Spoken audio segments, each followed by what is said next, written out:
Hi, I'm Sam, male 35, married to Anna, 32, for over a year. We met on a dating site where we both were enrolled to find serious partners for marriage. Entering the 30s and surrounded by friends and cousins who already have a toddler puts pressure on a single man, don't they? I didn't have a serious relationship for many years, so I'd take the help of these sites to find a woman. Anna was also going through the same phase. Being a woman, she was subjected to the additional stress of losing her fertile years just after entering her 30s. On the very first interaction, she made it clear that she was there for no fun, seeking a serious relationship, and so did I. We hit off really well. She was from a neighboring town, but was open to shifting to my city because her company had an easy transfer policy. Within weeks of chatting, we were planning for a meetup. And within months of seeing each other, we were talking about the marriage. I often traveled overnight to meet her on weekends, and she did the same sometimes. I thought it was the best thing to happen in my life. It wasn't the first time I had fallen for someone, but it was special. We met each other's parents, and they were more than happy to bless us for married life. We soon married, and I felt the selfless love and care I'd never experienced. A year after our marriage, Anna's uncle passed away, and we flew down to her hometown. She was very close to her uncle and wanted to spend a week with her aunt and her family. Although she asked me to return as my work was stalled, I offered to stay with her to help her cope with the loss. I've always been introverted, and in my teens, I used to envy those studs who could approach any girl to ask for a date. I barely had the confidence to approach anyone of my gender, forget about the girls. Over the years, I accepted my shyness as a shield and would interact only with like-minded people. This kept me out of trouble most of the time, but it wasn't helping my romantic life. I just had one relationship which succumbed to a slow death because I wasn't opening up with her friends. I wasn't comfortable around anyone but her, hence she left me. It was toxic, I know. I realized it much later. So this time with Anna, I promised myself that I would not let this special bond perish for my timidness. I went the extra mile, literally, to gel with her friends and family. This was another reason I chose to stay with her and get to know her family. Before the wedding, I just met her parents for once, and then straight on to the wedding along with a few relatives. So I took that opportunity to spend time with her family. During that stay, I met with her cousin, Brian. Anna's deceased uncle was Brian's father. He was overly devastated by the loss. I found Brian quiet and timid, hence I made an extra effort to bond with him because I knew the pain of being an introvert. Brian was 30 and still living with his parents because he was supposed to overtake the family business. I don't know if there was something different in their family or with the town. Most of her cousins stayed with their parents and took care of the family business. When I asked Anna, she said her family was traditional and had been in the construction business for ages. Her great-grandfather started out small, but created multiple business units which he distributed amongst his children, and that's how the legacy was passed on. I was fascinated by it. As per Anna, Brian was a black sheep who wasn't interested in running the family business and was interested in a creative field, probably wanting to have an art gallery or something. However, his family did not approve of his passion and forced him to join his father and brothers at the office. While Brian did not open up much about his life, Anna asked if I could help him set up a gallery by pulling up some of my contacts. Actually, I worked for an e-commerce startup that deals with antique jewelry. Although I didn't know anyone who could actively help Brian, I agreed to help with the confidence that I could figure out something. It was a peaceful week's stay with her family. I got to know them and their tradition. Anna took me to her ancestral homes by the countryside and made me taste the local cuisine. I was amazed at how diverse we are as a country. I was born and brought up in the heart of LA, hence, I'd never been exposed to those cultures before, and I loved it. Soon after we returned, Anna told me that Brian wanted to move to LA to pursue his career and requested that we let him stay with us until he got a job. I happily agreed. This was a month ago. I greeted Brian and made him comfortable at my house. He said he would look for a part-time job and meanwhile pursue his passion for art. I offered to help him in any way I could. As the days passed, I noticed a very peculiar behavior in Anna. Although she seemed much happier than she used to be before her cousin moved in, she distanced herself from me romantically. Before Brian moved in, we never had to think about privacy because we lived by ourselves. The whole house was our bedroom. You know what I mean? After Brian moved in, we just had our bedroom. So whenever I took the initiative for intimacy, she would push me off saying that her cousin was around and he might hear us. I backed off for the initial few days without any second thought, but now it's getting on my nerves. She doesn't understand that she is irritating me and eventually making me hate her cousin. There is one more problem: food. The thing is, Brian has a fetish for seafood and I'm allergic to it. I also cannot stand the smell of it. It is understandable to cook favorite meals for the guests, but Brian was not a guest. He is living with us. I didn't mind when she cooked it for the first week, but having seafood on the table every other day annoys me. That too, if I had to fill my stomach with just salad.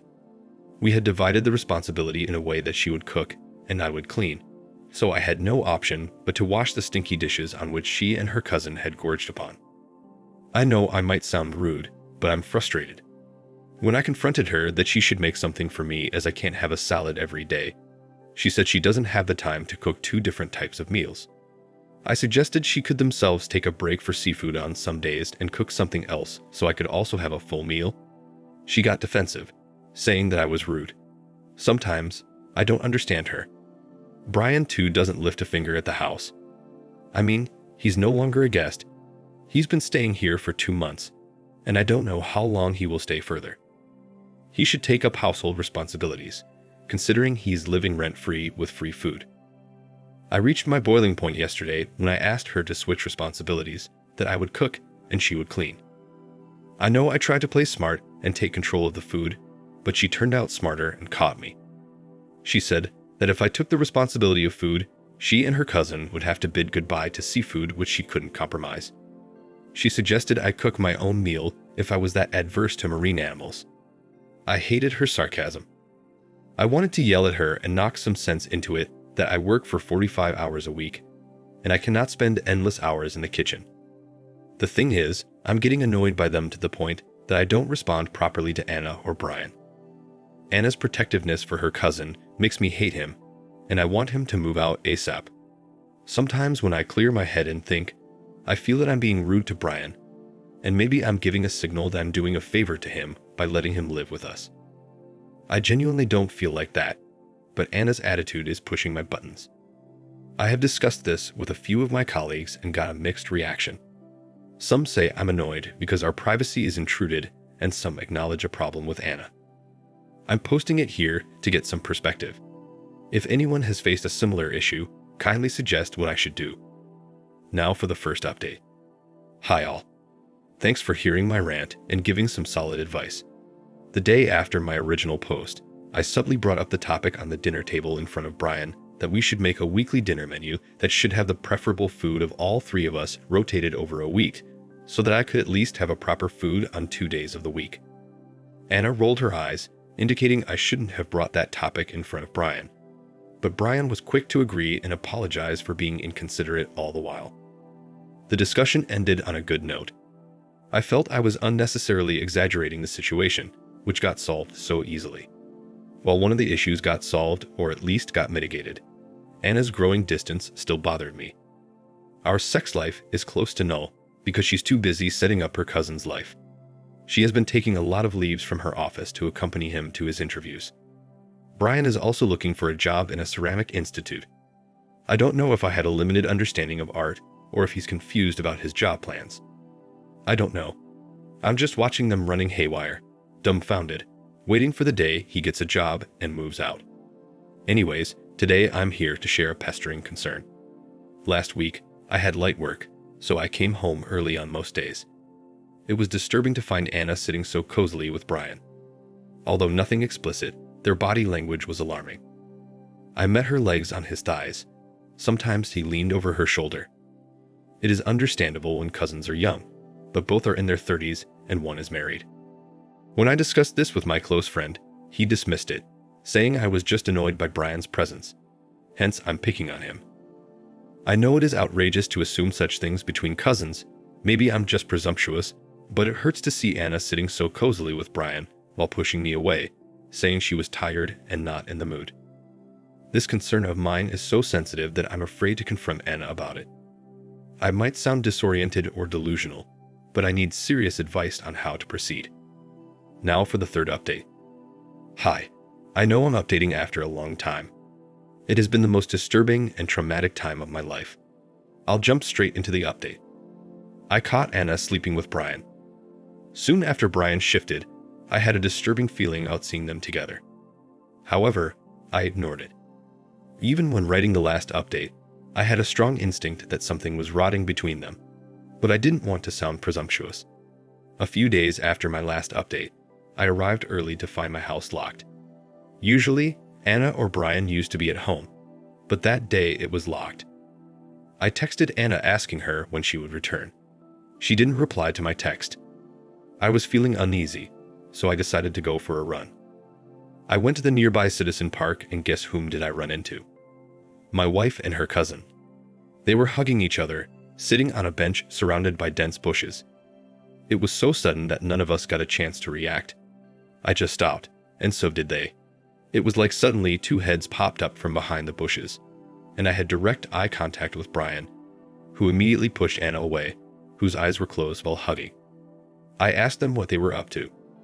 It should have been the end, but Anna was very calm and said, "Oh hi, you're here. Actually, Brian was feeling low, so I took him for a walk. Let's go home." I was so confused and shocked that I barely spoke a word after that. In fact, all three of us walked silently on the way back home. After returning home, I sat down on my bed for an hour, unable to comprehend what I'd witnessed minutes ago. When she came to call me for dinner, I gave her a look, but she stared back, asking me why I looked intensely. I silently ate dinner and went to bed. I didn't look at either of them at the dinner table. When she came to sleep and tried to hug me, I told her I was disturbed seeing her hugging Brian so passionately. She chuckled at me, saying that Brian was her cousin and it was just a sibling hug. It should not bother me at all. I realized later that Anna was playing mind games. She did not act shocked. She did not apologize because she was hugging her cousin, and it was no big deal. However much I tried to sweep it under the rugs that they were cousins, it was bothering me, so I devised a plan to find out the truth. As some of you suggested in my last update, I should hire a PI. But I thought it wouldn't be fruitful because the suspect was right inside my house, so I bought some hidden cameras with the intention of placing them in several corners of the house. But the challenge was that Brian was mostly at home. I don't know what he was up to. By then, I'd understood that he was not serious about work. He was lurking around in my house, and I had to get rid of him, anyhow. I told them my company is sending me on a 2-day work trip to London.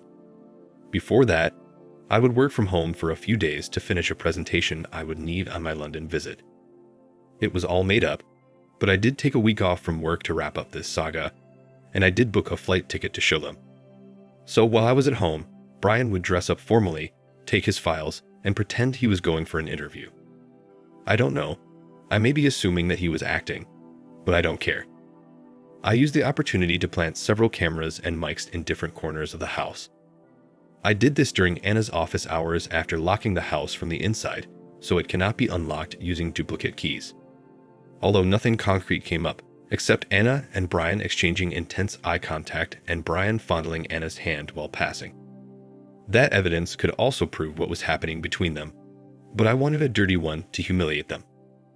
On the day of my scheduled flight, Anna offered to drop me at the airport. Maybe she wanted to ensure that I was actually out of the country before they started their dirty business. I declined, stating that my flight was in the evening and I would leave directly from my office, so it was unnecessary for her to hassle. That day, I left the house and checked into a hotel for 2 days. I waited patiently until the evening when Anna returned from her office. She returned home and called me, asking if I reached the airport. I told her I had boarded and the flight was about to take off. I kept the phone on airplane mode just in case she called to check. But why would she bother to confirm when her lover was already caressing her while she was on a call with me? Disgusting. As soon as she disconnected the call, he pounced on her, and I could see my marriage falling apart right before me. A couple of minutes into that, I turned off the app that was displaying the live recording. I knew I would die of suffocation in the next 2 days, so after an hour, I logged in again to see if enough evidence was collected so that I could put an end to this. When I logged in, I found a clip where Brian actually discovers the camera and panics. They then hunt for the remaining cameras and mics, and while doing so, Anna stands in front of one of the cameras and curses me. The recordings had stopped by then, which meant they had destroyed everything. I checked the saved recordings, which were just enough to prove their illicit relationship, so I headed home. I barged into the house to find Anna talking over the phone while Brian had already fled. She had such criminal eyes that I actually got scared for a moment. She accused me of plotting against them. I told her that she should consider herself lucky that I didn't smack her head or chase down her lover, so she could cut short her BS and come to the point. I asked her to confess everything to me or else I would involve her parents. She then narrated that she and Brian were always in love with each other. However, they both knew they could not be together. They had initially decided to never get married and secretly continue with their filthy business. But as Anna hit her 30s, her traditional family insisted she get married, so she was online looking for a guy from a different city to execute their plan. Luckily, she found me desperate enough to marry her without spending too much time dating. In the end, she suggested that we continue to be married couples and lead our lives independently, meaning I can sleep with anyone while she can continue to bang her cousin. I felt disgusted at her suggestion. Unlike in other cases where people plead for forgiveness and a second chance, Anna was unapologetic. Her cold expression gave me goosebumps. I felt so uncomfortable sharing a roof with her that I gave her the ultimatum of a day to vacate the house and move back to my hotel. The next day, she texted me that she had vacated the house. I went to find that actually she did. More than emptiness, I felt a sense of relief. I spent the next few days contemplating my future and the next few weeks drinking over my misery, but that's not important. What Anna did next pushed me to the extreme. A week after Anna left, her parents called my father, threatening to sue me. I don't know why he didn't call me. Her father was that kind of a strict man who would urge to have any critical discussion with the parents and not with the children. Apparently, Anna had told them I was spying on her by placing cameras and mics in the house. She said I was overpossessive about her and had a problem if she spoke to any other men, including her cousin. She also added that I was violent and threatened to smack her head to kill her. This came out of the blue to my parents because I hadn't told them about Anna's cheating yet. In fact, I didn't intend to expose her to anyone, but she left no choice to me. In the moment of rage, I forwarded those video clips to her father. I took Brian's number from the family group and sent a copy to him as well. I also told him he should be thankful to me for not sharing the clips in the family group. Within minutes, my phone was bombarded with voicemails from Anna, accusing me of betraying her. She said it was a deal between us that I won't reveal the truth to anyone. Now, when I retrospect, I remember when I was leaving again for the hotel that night, I told her, "Vacate my house in a day and sign the divorce papers uncontested. I won't expose you." It wasn't a promise. Even if it was, she maligned me in front of her family to come out clean. Her father threatened my parents to chase me down. What else did she expect me to do in that situation? My father suggested that we lodge a police complaint before they filed us for domestic violence. I told my parents I was never violent with her, but they said it would take years to prove myself innocent, so it's better to be vigilant. We lodged a complaint and got a restraining order against Anna and her family. During the divorce proceedings, she joined virtually, citing health issues that barred her from traveling down to another city. She was alone on the video call and kept quiet during the trial. I didn't want any further hassle in my life, so I kept the divorce terms clean.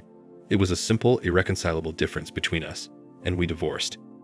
It's been 3 months since then, and I have not heard from her or her parents. I think they understood that it was their daughter who was at fault. It feels like I had a long nightmare, and now I'm awake to find the same loneliness. I think I'll take time to get over it. I sometimes still curse myself for being so vulnerable that she was able to prey on me so easily. Nonetheless, I'm recovering. Wish me luck. Thank you for watching.